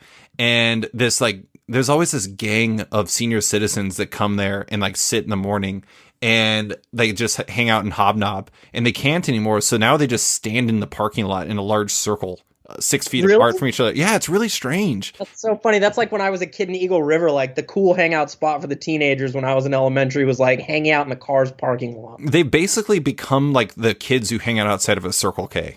That's really funny. Yeah. Anyways, but I just kind of miss like things like that. I guess the thing that I kind of miss in tying into what you're saying is just like the normalcy. It's like being able to just do things and not think about it in that way. I mean, obviously there's a lot of different stuff going on right now, but in terms of the pandemic, I mean, that's one of the things that robs us the most of is just like the mundane being mundane anymore. Now it's like mundane feels extraordinary.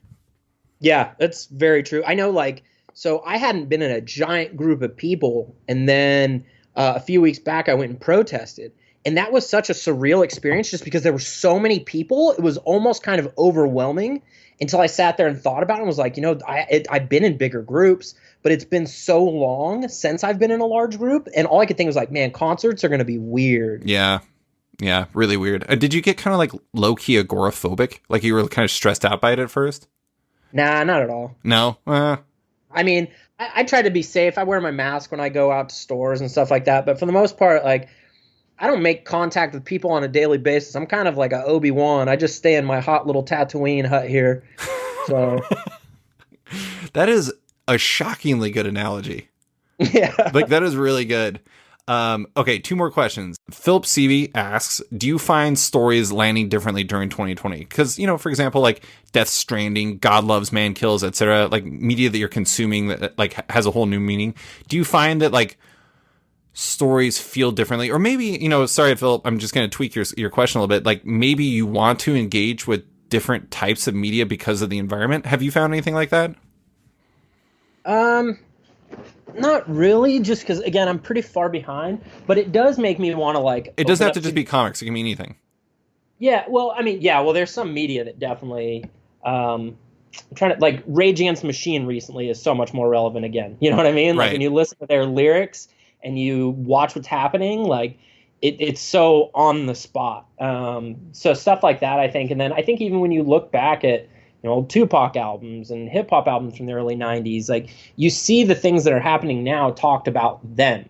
It's just that at that time, I think, you know, you had a lot of suburban kids like us who are consuming the music and we're understanding it, but our parents aren't really understanding it. Now we're of age. And I think that while everybody wants to shit on rap music and, you know, and coming into suburban culture and stuff, like I think some of that was the entryway for us understanding these situations, at least for me. Like I felt like I could understand where people were coming from because I've been listening to it and enjoying that type of media since I was like in 5th grade. Yeah. So, I mean, I think our generation is more open to that kind of stuff. And I think that kind of stuff hits harder for me just because I listen to it. I'm like, man, that's so ingrained in me. There's no way it doesn't, you know, attribute to my response to things. Yeah, I'm totally with you on all of that. Additionally, I will say that, like, generally speaking, I'm not like, you know how some people can't eat when somebody's talking about something gross? Mm-hmm. I'm not like that. I don't care. And it's like, I feel like, you know, I've been playing the final season of the Walking Dead Telltale game on my Xbox.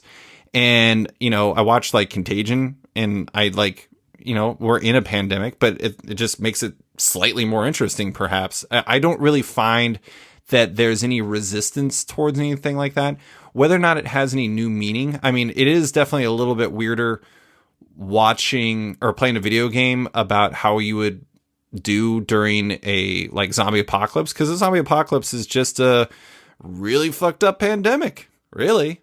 I mean, it's just like, you know, instead of like getting really sick, you become a zombie. So it's like, it is relevant. I mean, it makes sense.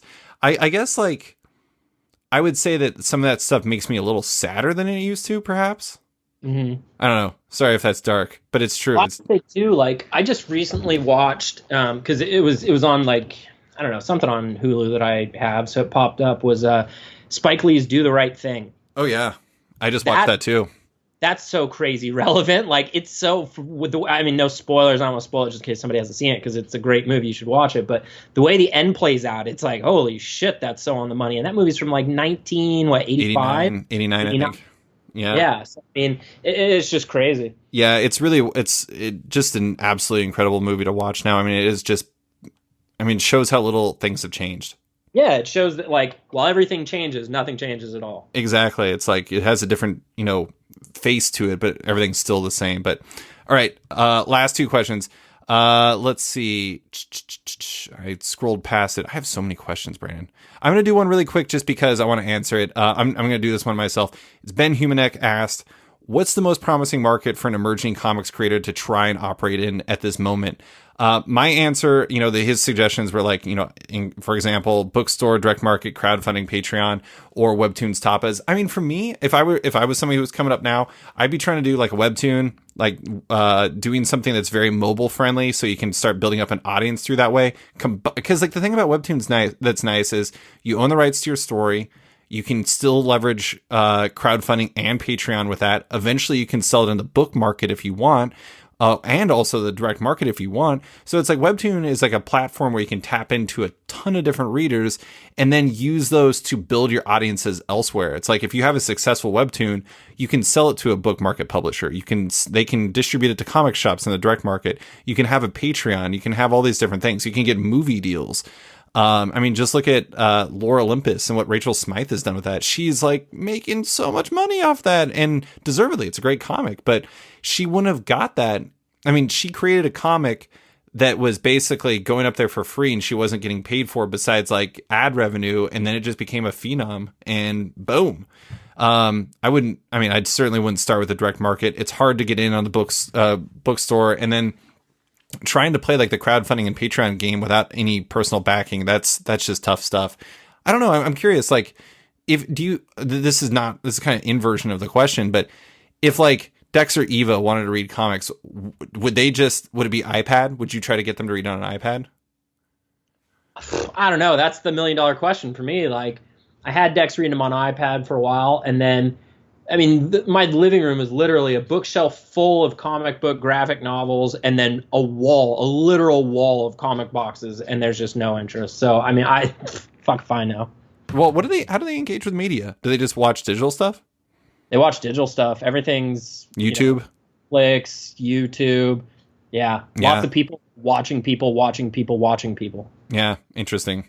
You're talking about like unboxing and like kids playing with toys and stuff like that, or playing video games. Yeah. I watched Dex and Eva watch a video on this kid building a Lego set that they have in their closet that they haven't opened. I'm like, what the fuck? Go build it. Like, it's a giant ass Yoda like Lego. And I'm like, man, if you guys don't build it, I'm going to build it. Like, this is annoying me at this point. Oh, that's incredible. I love it. Okay, last question. If you could give any long-running comic story / series the grand design treatment, what would it be, and which creator or creators would you choose? That's from Dan Lee, the man who spawned this podcast. Dan Lee, shout out. Yeah. Oh, man. I'd be hard-pressed. That's a really great question. I'd have to go with Ed Piskor, because I don't... Is that how you say the last name? I always feel like... That's right. Okay, Ed Piskor. I think just because if you're going to do like grand design, like it's got to be his stuff. And I would... Did he say it had to be Marvel or DC or anything? Anything. Long-running comic story or series. I mean, I said this before. I wouldn't mind seeing him do Onslaught. So you would just want to see him do the rest of the X-Men stuff? Yeah, I would love to see him tackle like the shittiest chunk of the 90s. He bailed just as it was getting bad. I mean, that's when he stopped reading them. That's the reason why he did it. He was just like, nah, I'm good. That's it. Fair enough. I mean, I don't know. I think a Batman one would be pretty sweet. Just the history of Batman just condensed like that would be incredible. I honestly think that they should grand design every big character and sell that as a trade paperback as an entryway to people. Like, put those in Walmart and stuff. I mean, it would be interesting. I don't know. I mean, here's the thing. So I like grand design conceptually, but it's not the most fun thing to read. It's like, I loved it. Oh yeah. To me, it's kind of like reading a comic book version of Wikipedia, and it's not really like a true story. I don't know. I have two things. I'm going to say Spider-Man, Marcos Martin doing it. All of it. I don't even care if he writes it. Because, I mean, frankly, it's just storytelling.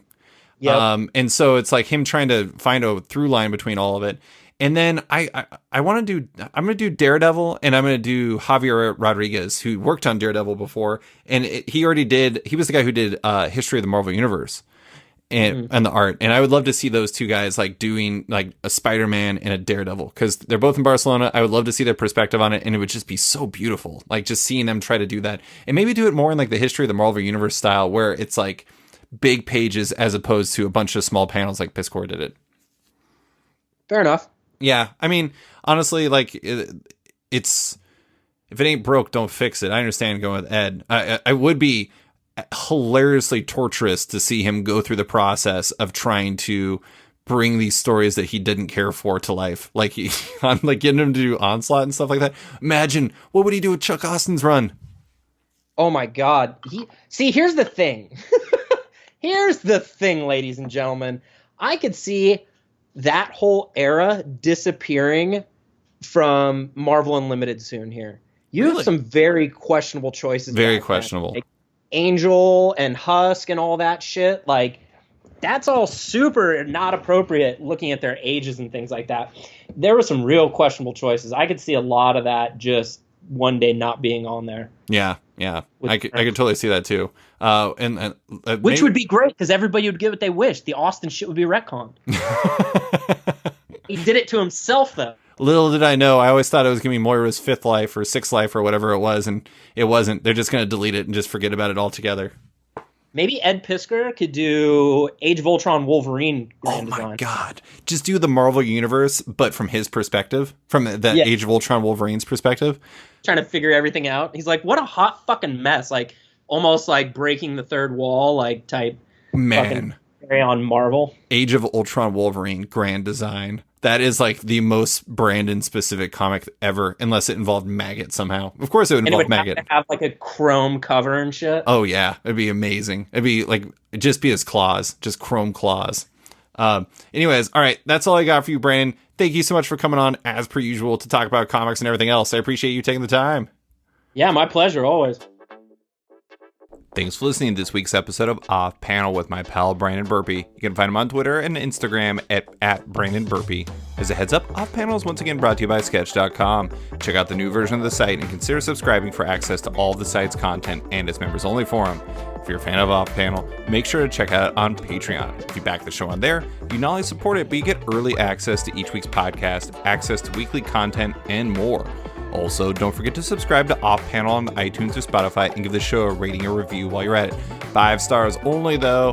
You can find Off Panel and Sketched on social media by liking it on Facebook at /Sketched. That's SKTCHD. Follow on Twitter at @SketchComic or following me at @SliceFriedGold. Big thanks to all my existing patrons, including Susanna Polo, Jeff Weira, Reed Hinkley Barnes, Mario Tianbang, AbductedTheComic.com, Andrew Carita, Matt Mahoney, Charlie Chu, Stephen Hall, Dan Lee, Cameron Schrader, Pensacola Pop Comics, Kim Estlin, Philip Mara, Christian Shelton, Kenny Porter, Chris Pachalo, Torrin Groenbeck, Fuzz Bubbles, Christopher Todd, Transmitter Down, Harry Sayer, Waltz Comics and Books, Carl Mizell, Danny Ollie, Paul Slates, Akil Wilson, Alex Dimitriopoulos, Terry Dodson, Troy Jeffrey Allen, Leona Kangas, Keegan Ray, Milton Lawson, Wesley Giff, Sean Kirkham, Harry Small, Alistair Ross, Julio Anta, Brett A. Schmidt, Jason Goodmanson, Paul Reinwan, Vita Ayala, Aditya Bidikar, Tara Ferguson, Dave Slusher, WMQ Comics, Akil Kokachi, Phil White, Sean Pinell, Ken Heidelman, Philip Seavey, Al Ewing, Ryan Alcock, Nick Michelin, David Kelly, Robert Wilson IV, Nick Polito, Owen McCready, Brendan Fletcher, Gary Maloney, Jonathan Nilsson, Matthew Groom, Jason Massey, Adam Bogart, Xavier Files, Matthew Taylor, Tyler Turner, Nick Patera, Jacob Sorelli, Ford Gilmore, David Brawley, Ira James Udaskin, Nick Hall, Bjorn Payson,